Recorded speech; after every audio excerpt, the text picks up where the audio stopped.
வணக்கம். இன்று நான் சொல்லப்போகும் விஷயம் ஒரு சாதாரண விஷயம் அல்ல.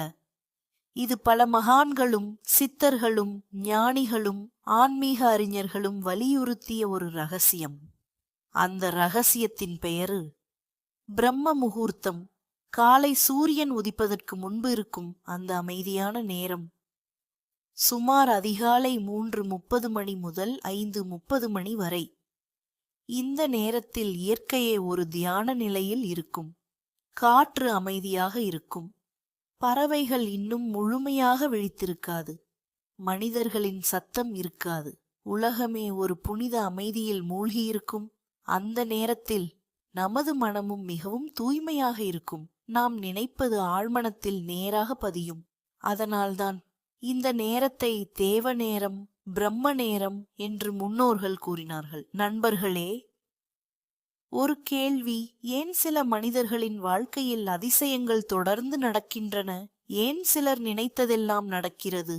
அவர்களும் நம்மைப் போலத்தான் மனிதர்கள். ஆனால் அவர்களிடம் இருக்கும் ஒரு பழக்கம், பிரம்ம முகூர்த்தத்தில் எழுவது. அந்த நேரத்தில் அவர்கள் குறை சொல்ல மாட்டார்கள், பயம் நினைக்க மாட்டார்கள், யாரையும் வெறுக்க மாட்டார்கள். மாறாக நன்றி சொல்வார்கள், அன்பை உணர்வார்கள், தங்கள் கனவுகளை மனக்கண்ணால் பார்ப்பார்கள். அதுவே பிரபஞ்சத்திற்குச் செல்லும் சக்தி வாய்ந்த செய்தியாக மாறுகிறது. நண்பர்களே, பிரபஞ்சம் ஒரு கண்ணாடி. நீங்கள் என்ன உணர்கிறீர்களோ அதையே அது பெரிதாக்கி உங்களிடம் திருப்பிக் கொடுக்கிறது. நீங்கள் பயத்தை அனுப்பினால் அது பயத்தையே திருப்பித் தரும். நீங்கள் கோபத்தை அனுப்பினால் அது கோபத்தை அதிகரிக்கும். ஆனால் நீங்கள் அன்பை அனுப்பினால் அன்பு பல மடங்கு திரும்பி வரும். நீங்கள் நம்பிக்கையை அனுப்பினால் வாய்ப்புகள் திறக்கத் தொடங்கும். இதோ ஒரு ரகசியம். பிரம்ம முகூர்த்தத்தில் உங்கள் மனம் மிகவும் சக்தி வாய்ந்த நிலையில் இருக்கும். அந்த நேரத்தில் கண்களை மூடுங்கள், ஆழமாக மூச்சை இழுங்கள்.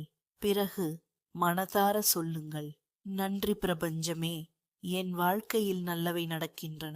நான் ஆரோக்கியமாக இருக்கிறேன். நான் மகிழ்ச்சியாக இருக்கிறேன். எனக்கு தேவையான அனைத்தும் சரியான நேரத்தில் என்னை வந்தடைகின்றன. இந்த வார்த்தைகளை வெறும் வாயால் சொல்லாதீர்கள், இதயத்தால் உணருங்கள். அப்போது உங்கள் எண்ணங்கள் அலைகளாக மாறி பிரபஞ்சத்தில் பயணம் செய்யும். நண்பர்களே, ஒரு முக்கியமான உண்மையை நினைவில் கொள்ளுங்கள். மனதார கேளுங்கள், ஆனால் பேராசையுடன் கேட்காதீர்கள். நம்பிக்கையுடன் கேளுங்கள். பிரபஞ்சம் சில நேரங்களில் நாம் கேட்டதை கொடுக்கும், ஆனால் பல நேரங்களில் நாம் கேட்காத இன்னும் சிறந்த ஒன்றை கொடுக்கும். அதனால்தான் வாழ்க்கையில் நடந்த சில தோல்விகள் பின்னர் மிகப்பெரிய ஆசீர்வாதமாக மாறுகின்றன. ஒரு கதவு மூடப்படுவது 10 கதவுகள் திறப்பதற்காக இருக்கலாம். ஒரு வாய்ப்பு போவது மிகப்பெரிய வாய்ப்பை நோக்கி அழைத்துச் செல்லலாம். அதனால பிரபஞ்சத்தை நம்புங்கள். அவசரப்படாதீர்கள். விதையை விதைத்தவுடன் மரம் உடனே வளராது. அதற்கு நேரம் தேவை. அதே போல நீங்கள் அனுப்பிய நல்ல எண்ணங்களுக்கும் சிறிது காலம் தேவை. ஆனால் அவை வீணாகாது. நண்பர்களே, ஒவ்வொரு நாளும் பிரம்ம முகூர்த்தத்தில் எழுங்கள். 5 நிமிடம் அமைதியாக அமருங்கள். 10 நிமிடம் தியானம் செய்யுங்கள். உங்கள் இலக்குகளை மனதில் பாருங்கள். நன்றி சொல்லுங்கள், மன்னியுங்கள், அன்பை பரப்புங்கள். பிறகு உங்கள் நாளை தொடங்குங்கள். சில வாரங்களில் உங்களுக்குள்ளே ஒரு மாற்றம் தெரியும். சில மாதங்களில் உங்கள் வாழ்க்கையிலேயே ஒரு மாற்றம் தெரியும். ஏனெனில் வெளி உலகம் மாறுவதற்கு முன்பு உள்ளே இருக்கும் உலகம் மாற வேண்டும். அந்த மாற்றத்தை ஆரம்பித்து வைக்கும் நேரம்தான் பிரம்ம முகூர்த்தம். இறுதியாக இதை மட்டும் நினைவில் வைத்துக் கொள்ளுங்கள். மனதார கேளுங்கள், நம்பிக்கையுடன் காத்திருங்கள், நன்றியுடன் வாழுங்கள். அப்போது பிரபஞ்சம் நீங்கள் கேட்டதையும், சில நேரங்களில் நீங்கள் கனவிலும் நினைக்காத அளவிற்கு நீங்கள் கேட்காததையும் உங்கள் வாழ்க்கையில் கொண்டு வந்து சேர்க்கும். நண்பர்களே, மனதார கேளுங்கள். பிரபஞ்சம் நீங்கள் கேட்காததையும் கொடுக்கும்.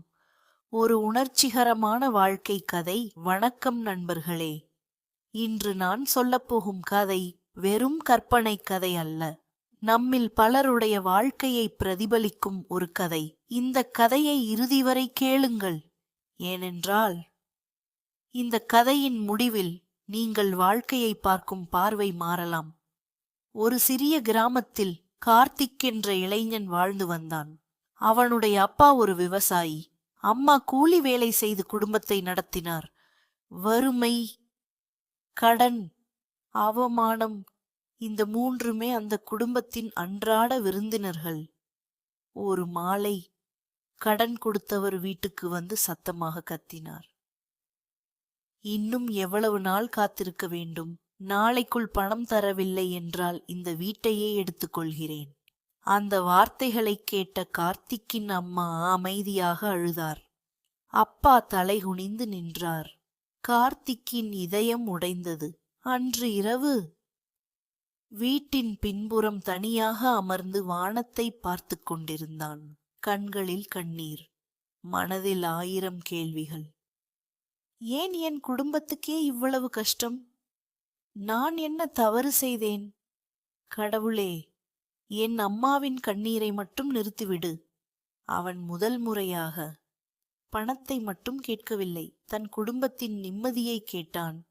மறுநாள் அதிகாலை கிராமக் கோவிலுக்குச் சென்றான். அங்கே வயதான ஒரு துறவி அமைதியாக அமர்ந்திருந்தார். கார்த்திக்கை பார்த்து மெதுவாக கேட்டார், மகனே, நீ நேற்றிரவு நிறைய அழுதாயா? கார்த்திக் அதிர்ச்சி அடைந்தான். உங்களுக்கு எப்படி தெரியும்? துறவி சிரித்தார். கண்ணீர் பேசும் மொழியை வார்த்தைகள் பேசாது. அந்த ஒரு வாக்கியம் கார்த்திக்கின் மனதை ஆழமாக தொட்டது. அவன் எல்லா துயரங்களையும் அந்த துறவியிடம் பகிர்ந்தான். அமைதியாக கேட்ட துறவி இறுதியில் ஒரு கேள்வி கேட்டார். நீ இதுவரை என்ன கேட்டாய்? கார்த்திக் பதிலளித்தான். பணம், வேலை, அதிர்ஷ்டம். துறவி மெதுவாகச் சிரித்தார். அதனால்தான் உன் மனம் இன்னும் காலியாக இருக்கிறது. கார்த்திக் குழப்பமடைந்தான். ஏன் சுவாமி? துறவி சொன்னாரு, பணம் வாழ்க்கையை மாற்றாது, மனதை மாற்றும் ஞானம்தான் வாழ்க்கையை மாற்றும். பிரபஞ்சம் உனக்கு பௌரத்தை கொடுக்காமல் இருக்கலாம், ஆனால் அந்த பணத்தை உருவாக்கும் அறிவையும் தைரியத்தையும் வாய்ப்பையும் கொடுக்க முடியும்.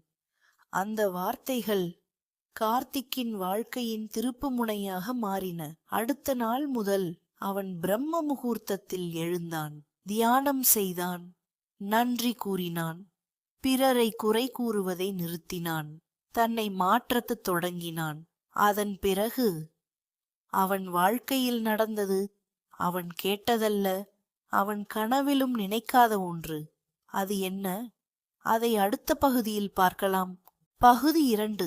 வாழ்க்கையை மாற்றிய அந்த ஒரு காலை. நண்பர்களே, அந்த நாள் முதல் கார்த்திக்கின் வாழ்க்கையில் ஒரு புதிய அத்தியாயம் தொடங்கியது. அதிகாலை 4 மணி. கிராமமே இன்னும் உறங்கிக் கொண்டிருந்தது. ஆனால் கார்த்திக் மட்டும் விழித்திருந்தான். முகத்தை கழுவிவிட்டு வீட்டின் பின்னால் இருந்த பழைய ஆலமரத்தின் கீழ் அமைதியாக அமர்ந்தான். முதல் நாள் அவனால் 2 நிமிடம் கூட அமைதியாக இருக்க முடியவில்லை. மனம் அலைப்பாய்ந்தது. கடன், வீட்டு பிரச்சனை, நாளைய சாப்பாடு என்ற எண்ணங்கள் மாறி மாறி வந்தன. அவன் கண்களை திறந்து எழுந்து செல்ல முயன்ற போது துறவி சொன்ன வார்த்தை நினைவுக்கு வந்தது. மனம் ஓடுவது தவறல்ல, அதை மீண்டும் அமைதிக்கு கொண்டு வருவதுதான் பயிற்சி. அவன் மீண்டும் கண்களை மூடினான். மெதுவாக மூச்சை இழுத்தான். பிறகு மனதுக்குள் சொன்னான், பிரபஞ்சமே, நான் இனி பணத்தை மட்டும் கேட்கவில்லை, சரியான பாதையை காணும் அறிவை கொடு, கஷ்டத்தை தாங்கும் மன வலிமையை கொடு, மற்றவர்களுக்கு உதவும் மனிதனாக என்னை மாற்று. அந்த நாள் எந்த அதிசயமும் நடக்கவில்லை. வானத்திலிருந்து பணம் விழவில்லை, யாரும் வந்து வேலை கொடுக்கவில்லை. ஆனால் ஒரு சிறிய மாற்றம் நடந்தது. பல மாதங்களுக்குப் பிறகு அந்த இரவு கார்த்திக் நிம்மதியாக தூங்கினான். 1 வாரம் கடந்தது, 1 மாதம் கடந்தது. அவன் தினமும் அதே பழக்கத்தை தொடர்ந்தான். ஒரு நாள் கிராமத்திற்கு ஒரு பெரிய தொழிலதிபர் வந்தார். புதிய இயற்கை விவசாய திட்டத்திற்காக உழைக்கும் இளைஞர்களை தேடினார். பலர் வந்தனர். அவர்களும் பேசினார்கள். ஆனால் கார்த்திக் மட்டும் அமைதியாக இருந்தான். அந்த அமைதியே அந்த தொழிலதிபரின் கவனத்தை ஈர்த்தது. அவர் கேட்டார், ஏன் பேசவில்லை? கார்த்திக் சிரித்தான்.